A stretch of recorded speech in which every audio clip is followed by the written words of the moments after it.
Millions of people all over the world appreciate the joy of dining at an establishment which serves delicious food. During this timeless occasion, we savor not only the unique qualities of the food being served, we also consume various other important characteristics of the dining experience while seated inside any dining establishment. The service we are given, presentation of the meal, style of the interior surroundings, and even our dining companions also significantly influence each eating experience. This series will visit the booming metropolis of Victorian London at the height of the British Empire to experience dining from one gentleman's viewpoint during that period. The journalist Nathaniel Newnham-Davis, generally known as Lieutenant Colonel Newnham-Davis, was a British food writer and gourmet. His acclaimed London establishment reports earned him a fine reputation during the latter decades of the Victorian era. Through his unique culinary journeys, we shall explore fascinating accounts of various establishments in late Victorian London he felt worthy of patronage. Nathaniel Newnham-Davis provides our unique view into fine dining in the late Victorian period through his 1899 book titled Dinners and Diners, Where and How to Dine in London. This was a time when elegant two-wheeled horse-drawn carriages like hansoms were still in vogue. With each chosen restaurant, the acclaimed food writer provides more than just a routine review. His captivating accounts welcome the reader into a select world of culinary achievements, with a side dish of keen observation. He provides exquisite social commentary and contemporary background for each establishment he visits, which appears to be as important for him as the food on offer. Vivid descriptions of the atmosphere and distinguished people that made these restaurants their second home make us seem as if we are sitting at the next table. On today's episode, we will visit the Hans Crescent Hotel, located in Knightsbridge, London. This classic Victorian dining establishment was reviewed and recommended by Nathaniel Newnham-Davis in his landmark 1899 book. History of the Hans Crescent Hotel in Knightsbridge, London. The building for the Hans Crescent Hotel was completed in 1896 and located at 1 Hans Crescent. Designed by the architectural firm Reed & MacDonald, it was created in the Renaissance style. The interior furnishings and decor were supplied by the firm S.J. Waring & Sons. The Hans Crescent Hotel soon became one of London's most prestigious establishments. The Hans Crescent Hotel was requisitioned for use by the American Red Cross during the Second World War. After this conflict, the building was used for various purposes, including the location for the Knightsbridge Crown Court.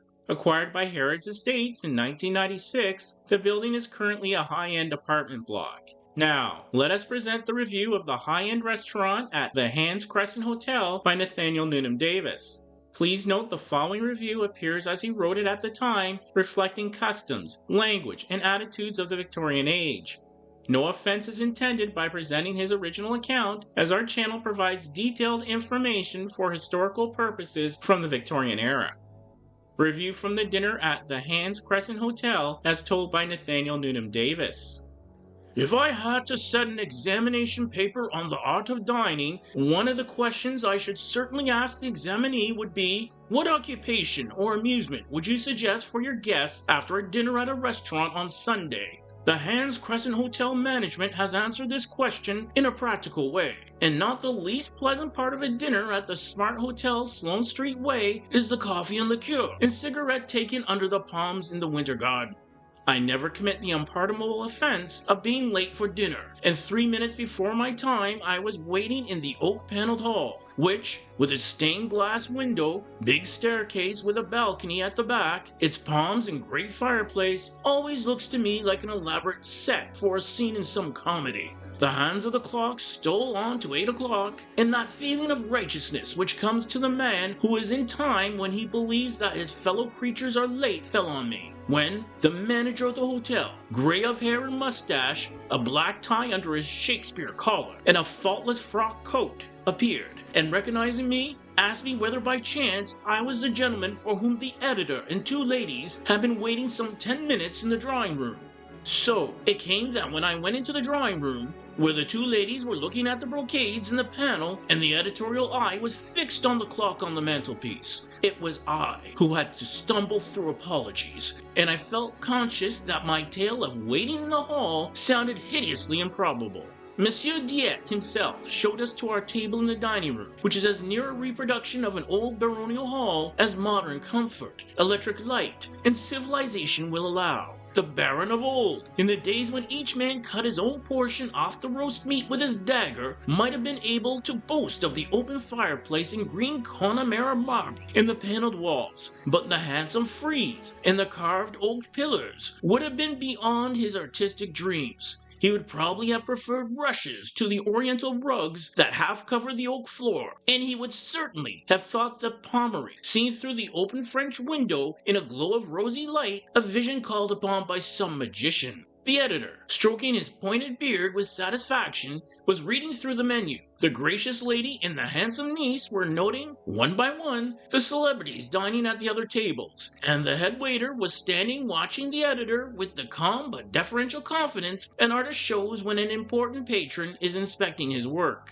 In quick succession, our ladies had named the tall, slim, titled lady in black who had come in leaning on a stick, the good-looking young musical critic who was entertaining Belle, and a very pretty girl, a newly married earl and his wife, the handsome stockbroker and his wife, who in the summer are to be found not far from Maidenhead Bridge, and at whose table were sitting the most hospitable of upriver hostesses, and her son, a millionaire, who was entertaining a table full of guests, and one or two titled couples whom the gracious lady knew, but whose names meant nothing to me. I was able to add my quota by pointing out a steward of the Jockey Club, at whose table was the owner of the good horse Bendigo. The editor, having learned that we all preferred for the moment claret to champagne, put down the menu with a little sigh of anticipatory gratitude, and ran his finger halfway down a page on the wine list.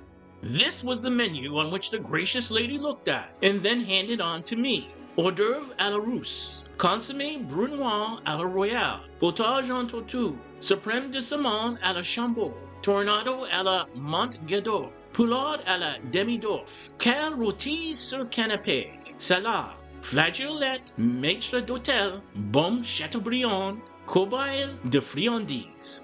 The clear soup with its patchwork ground of minutely chopped vegetables seen through the amber of its liquid was excellent and hot. The fish deserved a special word for its sauce, in the making of which an artist's hand had been employed. And the tornado, with their attendant fixings, to use an Americanism, a symphony in rich browns with the scarlet of the tomato to relieve it, gave no loophole for captious criticism. We have been talking of the respective merits of houseboats and cottages as summer residences, and from that had drifted on to the subject of the wonderful steam launch that the editor owns, and inventions generally. The gracious lady had said her say on the wonders she knew of, and the handsome niece, not to be outdone, described the invention of the age through which, by means of a little metal case half the size of the smallest pillbox, every man is to make his own soda water, which is to supersede all other inventions as a fuse for big guns, and is going to drive dynamite out of the field. And I,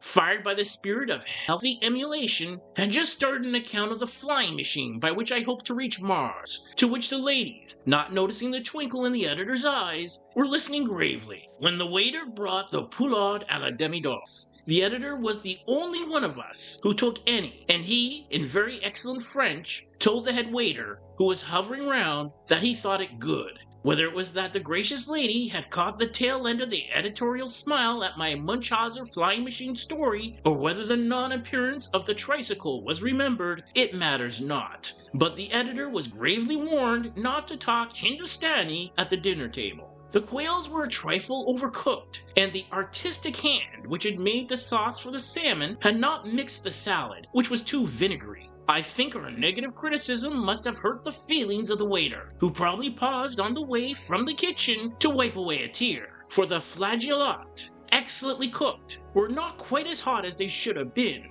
Then the dinner got into its stride again, for the balm was admirable. The band had been making music for the past half hour in the winter garden, and the diners at the various tables had gradually left the oaken hall for the tables, each labeled with the number of corresponding dining tables and names of the hosts, reserved under the rosy lamps in the palms. This was the bill that I asked the editor to let me glance at. 4 dinners at 10 shillings 6 pence, £2, 3 shillings. 3 bottles claret, £1, 10 shillings. Cafes, 3 shillings. Liqueurs, 3 shillings. Total, £3, 18 shillings. 8th of March.